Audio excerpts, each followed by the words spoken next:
Okay, so let's talk about something that seems to forever be controversial for beekeepers, and that is exactly how on earth are you supposed to install this entrance reducer? You've got two different openings. You can orient them in a variety of ways, like this, up like this. You know, it shouldn't be this complicated. I don't know why entrance reducers are built this way. I feel like actually, that's a product idea I just had. We should really make an entrance reducer that only has one option and has arrows on it so you know how to install it. So maybe by next year, next winter, we'll have that invented for you guys. But first of all, you don't have to use an entrance reducer. I mean, it's not a bad thing to use. We have it on some of our hives here in our hobby yard. But we never use entrance reducers as commercial beekeepers. I mean, no commercial beekeepers out there putting entrance reducers on thousands of hives, and the bees do perfectly fine without one.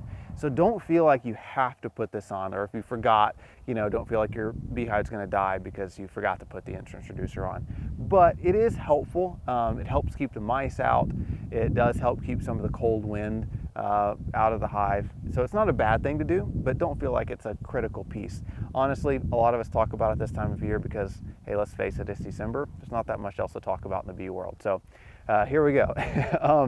So the entrance reducers, my favorite way to install it is, I don't like the small opening. It's too small in my opinion.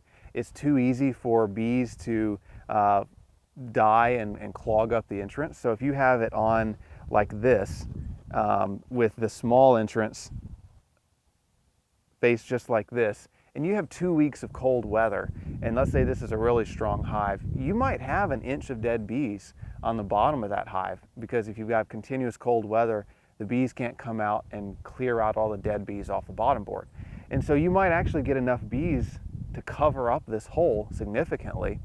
And then you have a warm day at 75 degrees all of a sudden, and you could have this hive overheat or struggle to clean out all the bees out of the way of this small opening.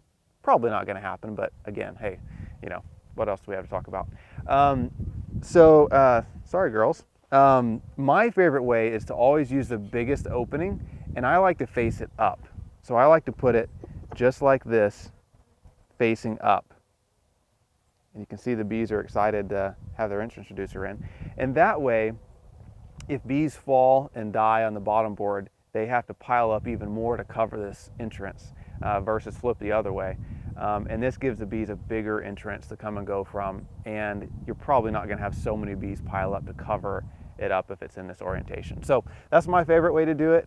If you do it the other way or use a smaller opening, again, probably not going to hurt your bees. But while we're talking about it, this is my favorite way to install an entrance reducer. And as a general rule of thumb, I would recommend putting them on your hive if the daytime temperature is consistently in the 60s or below. 60s or above consistently, and I remove it. So we usually put it on in November and usually take it off in late February or early March.